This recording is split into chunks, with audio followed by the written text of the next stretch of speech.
A môžem povedať, že kontajnerov je dostatok, aj poriadok okolo kontajnerov je. Čo sa mi nepáči teraz napríklad pri novom Alparku, tí koše, čo mesto má sa o to starať, tak to je stále plné a okolo toho povysýpané. Bývame v rodinnom dome a myslím si, že je to málo, ten jeden malý kontajner na rodinný dom.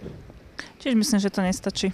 A my tam bývame viacej rodín v jednom dvore, no a máme len tie malé koše, takže a je to málo aj s tým odvozom, lebo to sa za chvíľočku sa to naplní a oni to nevyvážajú, si myslím, tak, ak by mali.